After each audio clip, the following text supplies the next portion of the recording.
법을 지키지 않는 것에 대해서 우리는 불법이라고 합니다. 우리나라에도 여러 가지 많은 법들이 있습니다. 대한민국 헌법을 보면 우리가 다 알지 못할 정도로 우리가 들어보지 못한 그런 법들도 많이 있음을 알 수 있습니다.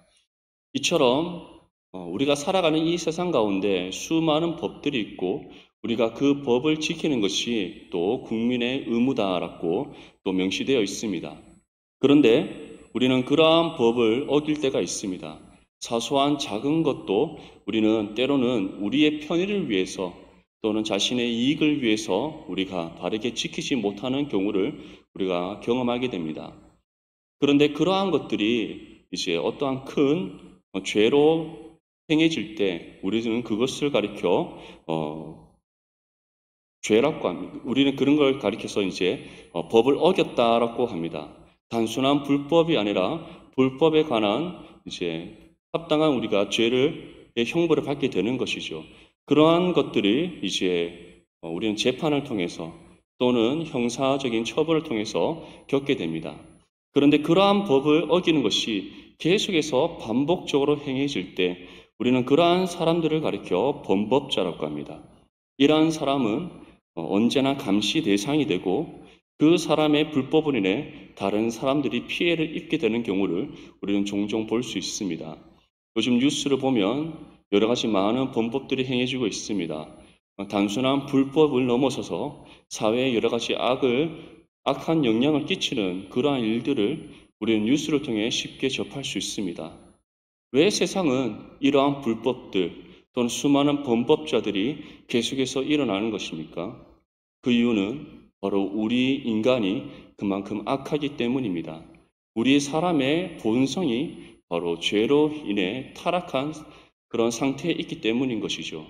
그렇기 때문에 우리는 불법을 행함에도 불구하고 그 불법을 행한 것에 대한 양심의 거리낌을 느끼지 않는 경우도 생기는 겁니다.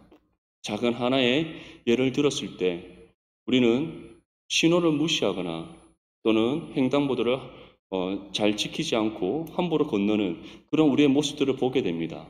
쓰레기를 함부로 버리는 경우도 있고 그리고 침을 길에 뱉는 그런 우리의 모습들을 볼 수 있습니다. 우리는 우리의 편의를 따라 쉽게 행동한 그런 일들이 사실적으로는 우리가 법을 어기는 그러한 행위라는 것을 우리도 알고 있습니다.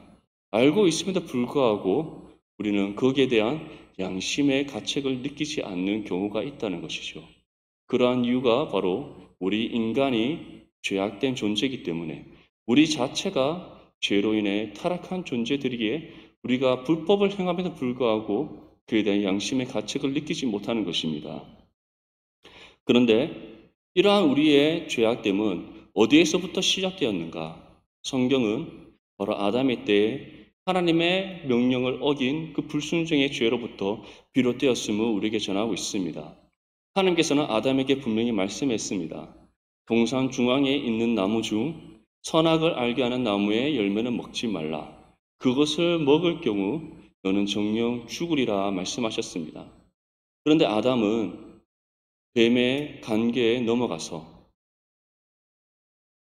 하나님과 같이 되고자 하는 그 욕심 가운데 선악과를 먹게 되었습니다. 즉 욕심이 잉태한 즉 죄를 낳고 죄가 사망의 결과를 안겨주는 그 결과가 우리 인간에게 임하게 된 것이죠. 그래서 아담과 하와로부터 비롯된 모든 인류는 동일한 죄 가운데 살아가게 되었습니다. 죄로 인해 이미 타락한 존재인 아담과 하와로부터 비롯되었기에 어느 누구도 그 죄로부터 자유로울 수가 없었던 것이죠. 그것이 바로 우리 인간의 상태다라는 것을 성경은 우리에게 전하고 있습니다. 본문 4절 말씀에 다음과 줄이게 전합니다. 죄를 짓는 자마다 불법을 행하나니 죄는 불법이라. 여기에서 우리에게 전하고 있는 죄라는 것은 우리가 일반적인 사회에서 행하는 불법을 가리키는 것이 아닙니다. 그것은 어떻게 보면 우리 인간의 편에서는 큰 일이라 할 수 있지만 하나님의 편에 있어서는 그것은 사소한 것이다라고 할 수 있습니다. 왜냐하면 하나님께서 보실 때는 우리 인간이 하나님 앞에 죄로 인하여 타락한 우리 인간이 당연하게 일어나게 되는 삶의 반응이기 때문입니다. 우리에게는 그 어떠한 선한 것도 찾아볼 수 없는 존재입니다. 우리가 타락했다는 것, 죄로 인해서 우리가 하나님 앞에 타락하여 부패했다는 것은 그 어떠한 선함도 그 어떠한 의로움도 찾아볼 수 없는 완전한 타락이기 때문입니다. 그렇기 때문에 우리가 세상을 살아가면서 불법을 행하는 것, 범법자가 되는 것, 또는 다른 사람에게 우리가 피해를 입히게 되는 것, 이것은 마땅하게 일어나게 되는 죄의 행위다라고 할 수 있는 겁니다. 그래서 하나님의 편에 우리가 불법을 행하는 것은 그렇게 놀라운 일이 아니라는 것이죠. 그런데 여기에서 오늘 본문 말씀이 우리에게 전하는 죄라는 것은 그것을 더 넘어선 죄를 뜻합니다. 근본적인 죄. 하나님과 우리의 관계 속에서 우리가 행하게 되는 근본적인 불법을 가리키는 겁니다. 그것은 바로 하나님 말씀의 뜻에 불순종하는 죄라는 것을 우리에게 분명히 전하고 있는 겁니다. 하나님과 우리와의 관계 속에서 우리가 행하는 죄라는 것, 우리가 행하는 불법이라는 것은 단순히 우리가 사회의 법을 지키지 않는 그러한 불법을 뜻하지 않습니다. 바로 하나님의 뜻에 어긋나는 것, 하나님의 뜻과 반대되는 것, 하나님의 뜻에 순종하지 않는 불순종의 죄를 가리키는 것이죠. 그런데 사람들은 그러한 죄를 범함에도 불구하고 그 사실을 알지 못합니다. 왜냐하면 그들은 하나님을 알지 못하기 때문이죠. 하나님과 우리의 관계가 어떠한 관계 속에 놓여 있는지 그들은 알지 못하기 때문입니다. 그렇기 때문에 그들은 오직 자신의 소견에 옳은 대로 행하고 자신의 욕심을 쫓아 살아가고 있는 겁니다. 그것이 하나님 앞에 계속해서 끊임없이 불법을 행하는 죄악된 삶인지 그들은 알지 못한 채 계속 그 죄의 길을 쫓아 살아가고 있는 것이죠. 그래서 사도 요한은 전하는 겁니다. 죄를 짓는 자마다 불법을 행하나니 죄는 불법이라. 그리고 이어서 본문 5절 말씀에 다음과 같이 전합니다. 우리 함께 읽겠습니다. 시작. 그가 우리 죄를 없애려고 나타나신 것을 너희가 아나니 그에게는 죄가 없느니라. 그런데 하나님께서는 우리가 죄인된 상태로 내버려 두시지 않으셨습니다. 우리를 구원하시기 위해 하나님께서 놀라운 구속의 계획을 갖고 계셨고 그 구속의 계획을 성취하시기 위해 이제 자신의 뜻을 따라서 일을 행하기 시작하셨습니다. 그 중에 가장 첫 번째가 바로 하나님의 독생자를 세상 가운데 보내신 일이었습니다. 우리는 의문을 가질 수 있습니다. 왜 우리의 스스로의 힘과 노력으로는 우리의 죄 문제를 해결할 수 없는가? 우리도 선하게 살아가면 선한 공로를 쌓으면 우리가 우리의 죄의 문제를 해결할 수 있는 것은 아닌가? 또는 우리의 죄의 값을 갚을 수 있는 것은 아닌가? 우리는 생각할 수 있습니다. 근데 성경은 분명히 우리에게 전합니다. 우리가 죄로 인해 타락하고 부패했을 때는 그 어떤 선과 의를 찾아볼 수 없는 완전한 타락과 부패라는 것. 그렇기 때문에 우리가 아무리 선한 행위를 선한 삶을 살아가려고 노력하고 선한 공로를 쌓으려고 노력한다 할지라도 하나님께 만족시킬 수 없다는 것을 우리에게 분명히 전하고 있는 겁니다. 왜냐하면 우리의 선이라는 것은 완전한 선이 아니라 바로 우리 자신의 기준에 맞춰진 선이 될 수밖에 없다는 것이죠. 내가 다른 누군가에게는 선한 행위를 했다 할지라도 다른 누군가에게는 그렇지 않을 수가 있기 때문입니다. 우리의 삶을 한번 돌아보십시오. 우리가 모든 사람들에게 동일하게 선을 행하고 있습니까? 모든 사람들에게 동일한 의를 행하고 있습니까? 모든 사람에게 동일한 윤리적으로 도덕적으로 아무런 흠이 없는 삶을 살아가고 있습니까? 그렇지 않으면 우리는 알 수 있습니다. 누군가에게는 선을 행하지만 다른 누군가에게는 선이 되지 않는 우리의 모습을 보게 됩니다. 누군가에게는 의로운 우리의 모습이지만 다른 누군가에게는 의롭지 않은 모습임을 우리는 보게 됩니다. 우리의 도덕적인 모습, 윤리적인 모습, 다른 누군가는 우리를 인정할지 모르나 또 다른 누군가에게는 우리의 흠과 티를 찾아낸다는 것을 우리는 또한 경험하게 됩니다. 그러한 우리가 하나님의 마음을 만족시키는 선과 의를 행한다는 것은 불가능하다는 것이죠. 그렇기 때문에 그 어떤 죄가 없으신 완전한 하나님이시며 완전한 사람이신 하나님의 독생자 예수 그리스도가 아니고서는 우리의 죄 문제를 해결할 수가 없었던 겁니다. 그것을 아셨던 하나님이시기에 자신의 정하신 때에 그의 독생자를 세상 가운데 보내셨습니다. 그리고 우리 주님께서는 하나님 아버지의 뜻에 순종하셔서 믿음의 겸손함으로 세상에 우리와 동일한 육신을 입고 오셨습니다. 이 땅 가운데 오셨을 뿐만 아니라 이제 하나님 아버지의 뜻을 따라 자신을 우리와 하나님과의 관계 속에서 화목제물로 드리시는 그 희생과 헌신의 사랑을 베풀어 주셨습니다. 십자가의 고난을 당하시고 십자가에서 자신의 살을 찌르시고 피를 흘리심으로 자신의 생명을 하나님 아버지께 드리셨습니다. 약속대로 3일 만에 죽음을 이기시고 부활하심으로써 구속을 성취하셨습니다. 그래서 이제 오직 예수 그리스도를 믿는 믿음으로 구원받게 하시는 은혜의 언약이 바로 우리와 하나님과의 관계 속에서 체결되게 된 것입니다. 우리 모두는 이러한 예수 그리스도를 믿음으로 구원받은 줄 믿습니다. 예수 그리스도를 통해 우리의 모든 죄가 사함받은 줄 믿습니다. 예수 그리스도를 통해 죄로 인해 죽었던 우리가 다시 살아났으며 죄인이었던 우리가 하나님으로부터 의롭다 여김받는 의인의 삶을 살아가게 된 줄 믿습니다. 하나님께서는 바로 이러한 은혜의 역사를 우리 가운데 베풀어 주시기 위해 이러한 우리의 모든 죄의 문제를 해결하셔서 우리를 구원하시기 위해 바로 그 어떤 흠과 티와 죄가 없으신 자신의 독생자 예수 그리스도를 세상 가운데 보내셨다는 사실을 기억할 수 있기를 바랍니다. 본문 6절 말씀에 다음과 같이 우리에게 전합니다. 그 안에 거하는 자마다 범죄하지 아니하나니 범죄하는 자마다 그를 보지도 못하였고 그를 알지도 못하였느니라. 예수 그리스도 안에 거하는 사람, 다시 말해 예수 그리스도께 속한 하나님의 자녀는 범죄하지 않는다라고 말씀합니다. 반대로 범죄하는 사람, 하나님 앞에 죄를 행하는 사람은 예수님을 보지도 못하였고 그를 알지도 못한다라고 말씀합니다. 그런데 우리는 오해할 수 있습니다.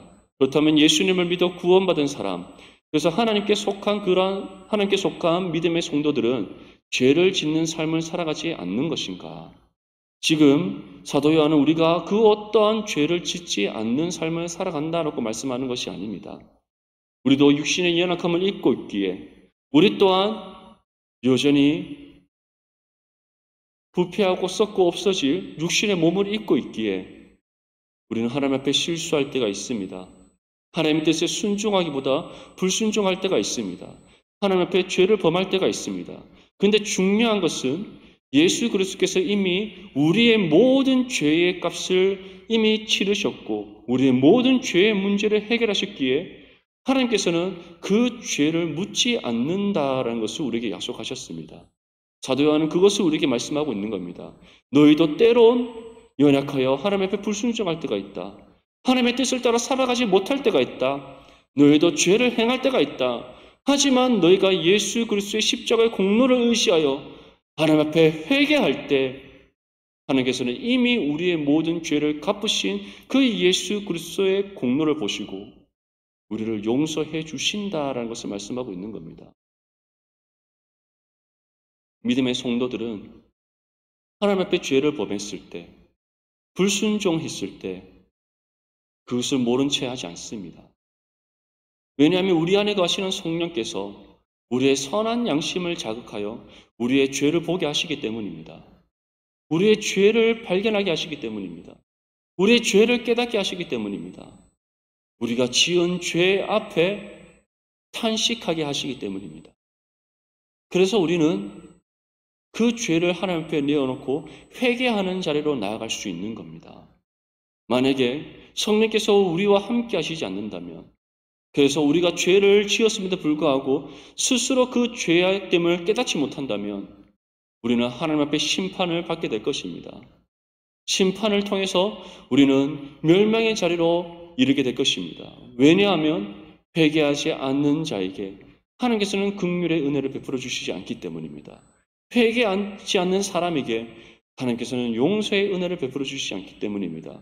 무엇보다 우리가 선한 양심을 갖고 있지 않는다면, 우리의 죄를 깨닫지 못한다면 우리 스스로가 하나님께 속하지 않았다는 것을 증거하는 것임을 우리는 기억해야 될 줄 믿습니다. 사랑하는 성도 여러분, 예수 그리스도 안에 거한 진정한 믿음의 성도라면 날마다 우리의 삶을 말씀 앞에 돌아볼 수 있어야 됩니다. 그리고 우리가 하나님 앞에 불순종한 죄가 있다면, 하나님의 뜻을 따라 살아가지 못한 우리의 삶이 있다면 그 모든 삶을 내어놓고 우리 주 예수 그리스도의 이름의 그 능력을 의지하여, 우리 주 예수 그리스도의 십자가의 공로를 의지하여 하나님 앞에 낱낱이 자복하여 회개해야 될 줄 믿습니다. 우리가 회개할 때 하나님께서는 우리를 긍휼히 여겨주십니다. 우리가 회개할 때 하나님께서는 우리를 용서해 주십니다. 그리고 우리가 회개하는 삶을 살아갈 때 그 삶이 바로 하나님의 자녀됨을 증거하는 믿음의 삶인 줄 믿습니다. 사도 요한은 분명히 전합니다. 범죄함에도 불구하고 그 사실을 깨닫지 못하여 계속해서 죄의 길을 걸어가는 그 사람은 자신 스스로 예수 그리스도를 보지도 못하였고 알지도 못하는 죄 가운데 있는 사람임을 증거하는 것이다 라는 것을 분명히 전합니다. 우리 모두는 하나님께 속한 믿음의 성도로서 언제나 우리가 성령께서 우리에게 일으키시는 선한 양심을 따라 우리의 삶을 돌아보시고 날마다 하나님 앞에 회개하는 삶을 살아갈 수 있기를 축복합니다. 본문 7절과 8절 말씀을 함께 읽겠습니다. 시작. 자녀들아, 아무도 너희를 미혹하지 못하게 하라. 의를 행하는 자는 그의 의로우심과 같이 의롭고 죄를 짓는 자는 마귀에게 속하나니 마귀는 처음부터 범죄함이라. 하나님의 아들이 나타나신 것은 마귀의 일을 멸하려 하심이라. 아멘. 사도 요한은 우리에게 한 가지 중요한 권면의 말씀을 전합니다. 이처럼 우리가 때로는 실수할 때가 있고 하나님 앞에 불순종하는 죄를 범할 때가 있습니다. 하지만 우리가 그러한 삶을 계속해서 반복해서는 안 됩니다. 세상의 죄인들도 불법을 행하는 사람들도 그것이 계속해서 반복되어질 때 그들은 더 깊은 죄, 더 깊고 진한 그런 험악한 죄를 범하게 되고 범법자로의 삶을 살아가게 됩니다. 우리 또한 마찬가지입니다. 우리가 하나님 앞에 반복적으로 같은 죄를 실수하게 된다면, 계속해서 우리가 반복적으로 하나님 앞에 죄를 범한다면 우리 또한 신앙의 양심이 무뎌질 수 있습니다. 하나님 앞에 회개하기보다 우리가 사소한 실수와 잘못들을 그냥 넘겨버리는 그러한 죄를 범할 때가 있습니다. 그래서 사도 요한은 우리에게 한 가지 중요한 권면의 말씀을 전하는 겁니다. 우리가 날마다 우리 안에 회개의 심령이 불러일으켜지기 위해서 우리가 선한 양심을 따라 하나님의 뜻에 온전히 살아가기 위해서 우리가 늘 잊지 않고 기억해야 되는 것, 그것은 바로 그리스도의 의를 따라 행하는 삶을 살아가야 된다는 겁니다. 지금 우리의 삶을 돌아봅시다. 지금 우리는 어떠한 삶을 살아가고 있습니까? 그리스도의 의를 행하는 삶을 살아가고 있습니까? 하나님의 말씀의 뜻을 따라 믿음으로 순종하여 우리 주 예수 그리스도께서 걸어가신 그의 의의 길을 따라 믿음으로 순종하며 나아가고 있습니까? 아니면 우리가 정한 삶의 목표를 향해 나의 욕심을 쫓아 살아가고 있지는 않습니까? 날마다 우리가 우리의 삶을 하나님 앞에 하나님의 말씀으로 점검하여 우리의 모든 실수와 잘못들을 내어놓고 회개하는 삶을 살아가고 있습니까? 아니면 우리 스스로 판단하여 회개하기보다 우리의 실수와 잘못들을 덮어두고 살아가고 있지 않습니까? 사도 요한은 우리가 하나님 앞에 날마다 회개의 심령이 일어나기 위해 우리의 선한 양심을 따라 하나님 뜻에 합당한 삶을 살아가기 위해 우리가 늘 잊지 않고 기억하며 살아가야 될 삶의 모습이 있는데 그것은 곧 그리스도의 의를 행하는 것이다 라고 우리에게 말씀하고 있는 겁니다. 그래서 이와 같이 우리에게 말씀합니다. 의를 행하는 자는 그의 의로우신 것 같이 의롭다. 예수 그리스도의 의를 행하는 사람, 예수 그리스도께서 걸어가신 그의 의의 길을 따라 믿음으로 순종하며 나아가는 그 사람은 하나님께서 예수 그리스도께서 의로우신 것 같이 우리를 의롭다 여겨주신다라는 것을 말씀하고 있는 겁니다. 사실 우리는 의로운 존재가 아닙니다. 우리에게는 그 어떤 의로움을 찾아볼 수 없습니다. 그런데 하나님께서는 우리를 구원하실 때 우리를 구원하신 것으로, 우리를 새로운 존재로 변화되게 하신 것으로 그치지 않고 우리 주 예수 그리스도께서 이루신 그 의를 우리에게 덧입혀 주셨습니다. 그래서 우리는 예수 그리스도의 그의 의의 옷을 입음으로 하나님으로부터 의롭다 여김받는 그런 믿음의 존재가 된 것입니다. 그런데 우리가 그러한 의로운 존재로 하나님께 여김받았다면 우리가 살아가야 될 삶의 모습은 당연히 정해져 있다는 것이죠. 그 정해진 삶의 모습은 그리스도의 의를 행하는 삶입니다. 의의 옷을 입었다면, 너희가 그리스도의 의의 옷을 입었다면 그 옷에 입은 존재에 합당한 삶을 살아가라는 겁니다. 그것은 바로 말씀의 뜻을 따라 믿음으로 순종하여 예수 그리스도의 의를 행하는 삶, 예수 그리스도께서 걸어가신 십자가의 의의 길을 따라 살아가는 삶, 그 삶이 바로 우리가 마땅히 행해야 될 삶임을 말씀하는 겁니다. 반대로 죄를 짓는 사람은 마귀에게 속했다. 그들은 처음부터 범죄한다. 그렇게 우리에게 말씀하고 있습니다. 이것은 그들이 이 땅에 태어날 때 이미 죄인된 존재로 태어났듯이 그들은 계속해서 그 죄의 속박 아래에 놓여서 죄의 길을 따라 나아간다. 그러한 사람들은 바로 마귀에게 속한 사람들이다라고 말씀하는 겁니다. 우리의 삶과 그들의 삶이 확실하게 구분되지 않습니까? 우리는 결코 그들과 같은 모습으로 살아갈 수 없는 존재라는 사실을 기억하기 바랍니다. 세상에 속한 죄인들은 죄 아래 갇혀 살아가는 사람들입니다. 그들은 예수 그리스도를 알지 못합니다. 하나님을 알지 못합니다. 예수 그리스도를 알려 하지 않습니다. 하나님을 찾지 않습니다. 오직 자신의 육신의 욕심을 쫓아 살아가고 이 땅에 속한 것에 소망을 두고 살아갑니다. 자신의 소견에 옳은 대로 살아갑니다. 자신의 생각이 맞다라고 주장합니다. 자신이 걸어가는 그 길이 옳다라고 우리에게 주장합니다. 근데 하나님께서는 분명히 말씀합니다. 그러한 사람들의 삶은 마귀에게 속한 삶이다. 다시 말해 하나님의 심판을 받아 멸망에 이르는 길이다. 하지만 너희는 이미 예수 그리스도께 속하여 예수 그리스도께 이루신 의의 옷을 입은 의로운 존재들이다. 그러한 너희가 살아가야 될 삶의 모습은 하나님 말씀의 뜻을 따라 믿음으로 순종함으로써 그리스도의 의를 행하는 삶을 살아가야 된다. 분명히 우리에게 말씀합니다.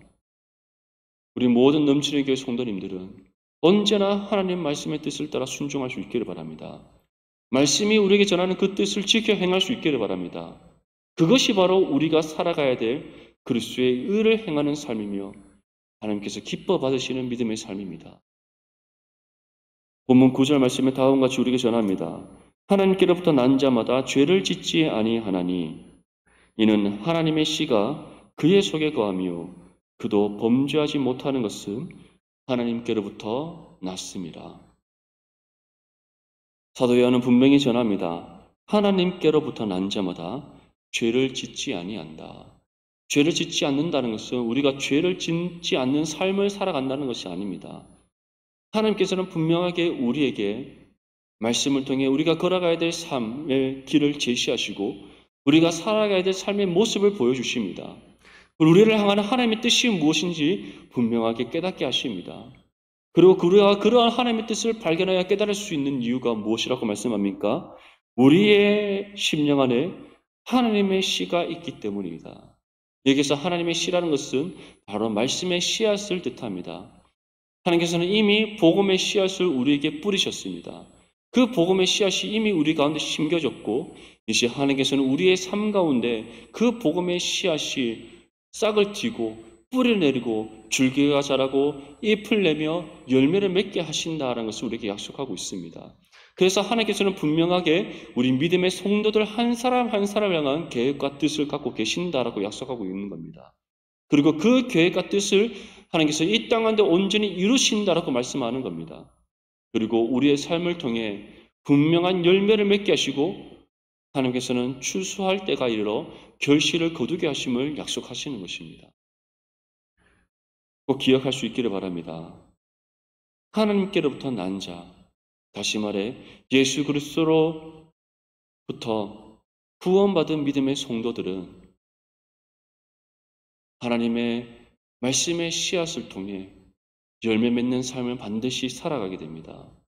그래서 우리의 모든 삶의 순간순간이 죄를 짓지 않는 것이 아니라 우리의 삶의 결과가 죄와 상관없음을 말씀하고 있는 겁니다. 여러분들, 만약에 우리가 이 땅 가운데 하나님의 말씀의 뜻을 따라 살아갔음에도 불구하고 우리의 삶의 결과 가운데 죄가 있다면 그것만큼 비극적인 것은 없습니다. 그런데 하나님께서는 분명히 말씀하는 겁니다. 너희의 삶의 결과는 이미 정해져 있다. 그 결과는 죄와 아무런 상관이 없다는 겁니다. 왜냐하면 예수 그리스도께서 우리의 모든 죄의 문제를 해결해 주실 때는 우리의 이전의 죄와 지금의 죄와 모든 앞으로의 죄까지 다 갚아주신 그 죄의 용서의 은혜이기 때문입니다.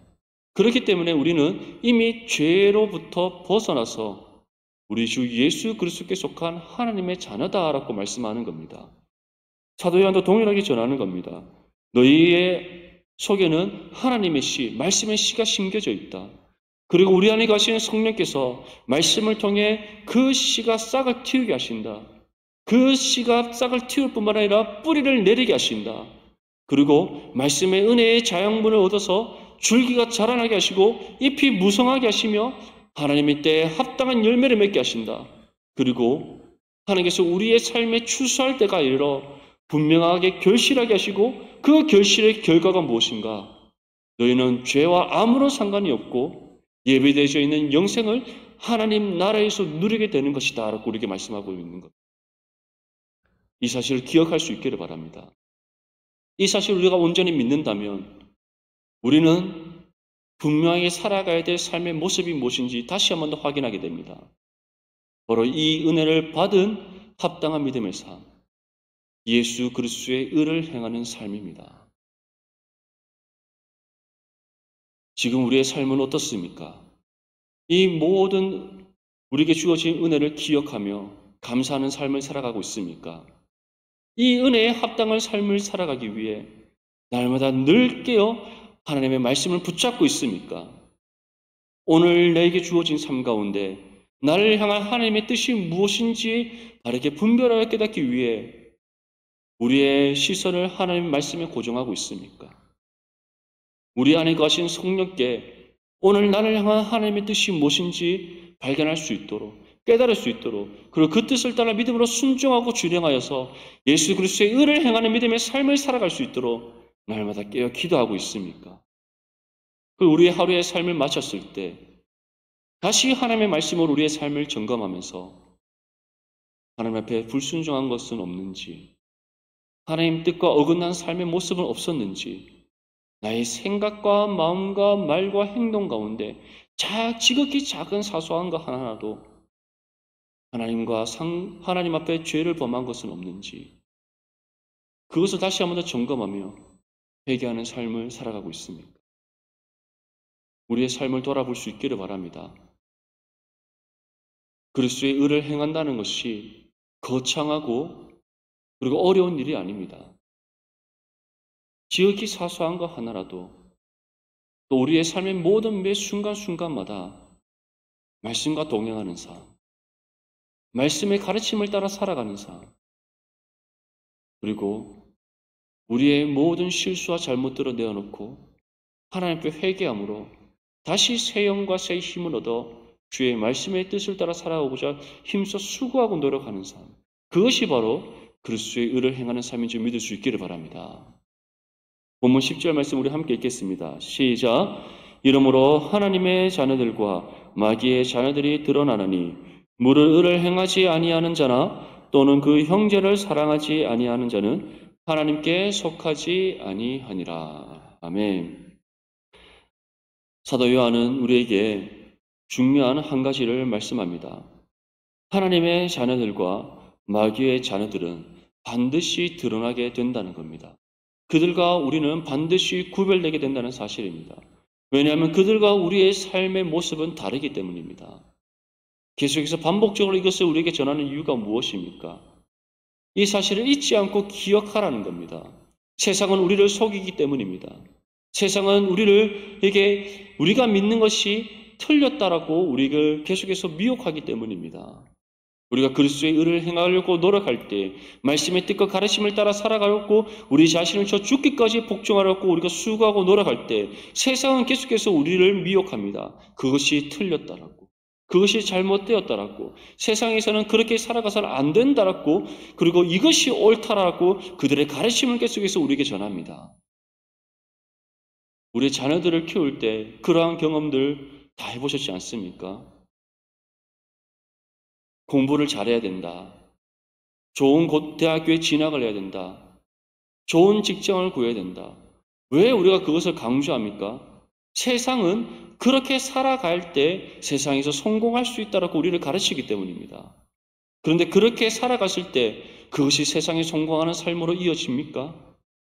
우리의 삶을 돌아볼 때 그것이 세상에서 윤택한 삶으로 이어집니까? 그리고 그렇게 윤택함을 누린다고 했을 때 그것이 하나님의 뜻과 상관이 있습니까?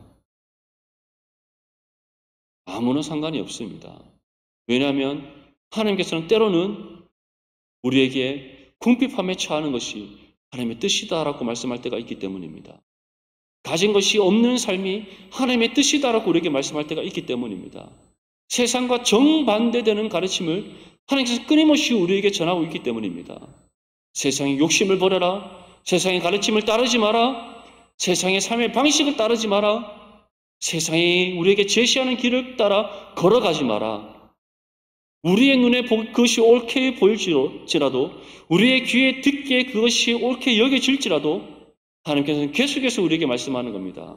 그것이 나의 뜻이 아니다. 세상과 우리의 삶은 구별될 수밖에 없습니다. 구분될 수밖에 없습니다. 특별히 하나님께서는 자신의 가르침을 따라 살아가는 우리의 삶을 통해 세상의 죄악됨이 드러나게 하시고 우리의 연약하고 부족한 삶의 모습을 통해 세상에서 가진 것 있는 자들, 세상의 공중권세 잡은 자들, 세상의 통치자들, 그들을 부끄럽게 하실 것임을 우리에게 말씀합니다. 이처럼 하나님의 방식과 세상의 방식은 다릅니다. 그렇기에 하나님의 방식을 따라 살아가는 믿음의 성도들의 삶과 죄악된 세상의 가르침을 따라 살아가는 죄인들의 삶은 구별되어 줄 수밖에 없는 겁니다. 사도 요한은 분명히 말씀합니다. 무릇 의를 행하지 아니하는 자나 또는 그 형제를 사랑하지 아니하는 자는 하나님께 속하지 아니하니라. 하나님의 말씀의 가르침을 따라 살아가지 않기에 세상의 죄인들은 우리의 삶과 구분되어 줄 수밖에 없고 구별되어 줄 수밖에 없음을 말씀하는 겁니다. 혹시 지금 우리의 삶이 그들과 구별되지 않습니까? 그들과 구분되지 않습니까? 그들과 우리의 삶의 모습에 차이가 없진 않습니까? 그렇다면 다시 우리는 말씀으로 우리의 삶을 점검해야 됩니다. 지금 하나님의 자녀로서 그리스도의 의를 행하는 삶을 살아가고 있는지, 아니면 하나님의 자녀라 하면서 세상의 가르침을 따라 살아가고 있지는 않는지 우리는 점검할 수 있어야 됩니다. 그리고 회개해야 됩니다. 우리의 모든 죄악된 삶을 내어놓고 다시 우리를 회복시켜 달라고, 그리스도의 의를 행하는 삶으로 온전히 나아갈 수 있도록 우리를 다시 이끌어 달라고 하나님 앞에 회개하며 성령의 능력과 도움의 은혜를 구해야 될 줄 믿습니다. 사도 요한은 우리가 그리스도의 의를 온전히 행할 수 있는 그 실천 방안을 우리에게 제시합니다. 본문 11절과 12절 말씀을 함께 읽겠습니다. 시작. 우리는 서로 사랑할지니 이는 너희가 처음부터 들은 소식이라. 가인같이 하지 말라. 그는 악한 자에게 속하여 그 아우를 죽였으니 어떤 이유로 죽였느냐? 자기의 행위는 악하고 그의 아우의 행위는 의로움이라. 사도 요한은 분명한 한 가지 실천 방안을 전합니다. 우리가 그리스도의 의를 행하기 위해 우리가 끝까지 붙잡고 살아가야 될 실천 방안, 바로 서로 사랑하라. 여기서 서로 사랑하라는 것은 먼저는 우리의 삶의 주인 되시는 하나님을 온전히 사랑하고 한 몸이른 믿음의 지체와 우리의 가족과 형제와 이웃을 내 자신같이 사랑하라는 바로 예수님의 가르침을 우리에게 전하고 있는 겁니다. 그것이 바로 가장 첫째 되는 계명이요 그리스도의 의를 행하는 가장 중요한 삶의 실천 방안이라는 것을 기억할 수 있기를 바랍니다. 가인은 자신의 아우 아벨을 죽였습니다. 자신의 아우를 죽인 이유가 무엇입니까? 그가 하나님으로부터 인정받지 못한다라는 그런 인정받지 못함에 대한 분노와 그리고 하나님으로부터 사랑받는 자신의 아우의 모습을 보면서 자신의 마음속에 시기와 질투의 감정이 올라오고 그것을 그는 절제하지 못함으로 살인이라는 죄를 범했습니다. 바로 사랑과 정반대된 자신의 형제를 사랑하는 그 사랑과 정반대되는 죄의 결과를 우리에게 보여준 것이죠. 이처럼 죄의 삶은 결국 죽음이라는 결과, 그리고 이루말 수 없는 비참함의 결과를 우리에게 가져온다는 것을 분명히 성경은 전합니다.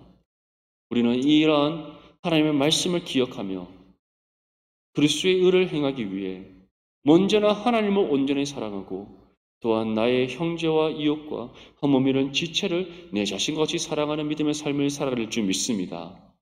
그것이 바로 하나님의 자녀로서 그리스도의 의를 행하기 위해 우리가 반드시 지켜야 될 가장 첫째 되는 계명이요, 또한 그 무엇으로도 우리가 합리화시킬 수 없는 하나님의 엄중한 명령이라는 사실을 기억할 수 있기를 바랍니다. 사랑하는 성도 여러분, 지금 어떠한 삶을 살아가고 있습니까? 그리스도의 의를 행하는 삶을 살아가고 있습니까? 나의 가족과 한 몸에는 우리 믿음의 지체들과 우리의 형제와 이웃을 내 자신과 같이 사랑하고 있습니까? 그 우리의 삶의 주인 되시는 하나님을 온전히 사랑하고 있습니까? 우리가 진정으로 하나님을 사랑한다면 우리는 하나님께서 우리에게 베풀어 주신 은혜에 감사하며 하나님 말씀의 뜻을 따라 순종하며 살아가게 될 것입니다.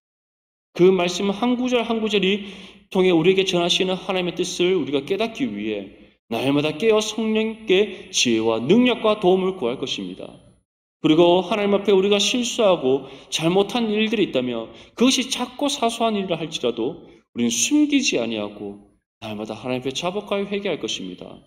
그리고 다시금 우리는 결단하며 성령께 간구할 것입니다. 가장 첫째 되는 계명, 하나님을 온전히 사랑하고 나의 가족과 한 몸이른 믿음의 지체와 형제와 이웃을 내 자신과 같이 온전히 사랑하여 그리스도의 의를 행하는 믿음의 삶을 살아갈 수 있도록 성령의 능력과 도움을 구해야 할 줄 믿습니다. 우리 모든 넘치는 교회 성도님들은 하나님의 말씀을 통해 또 말씀 가운데 살아 역사하시는 성령을 통해 날마다 그리스도의 의를 행하는 믿음의 삶을 살아갈 수 있기를 바랍니다.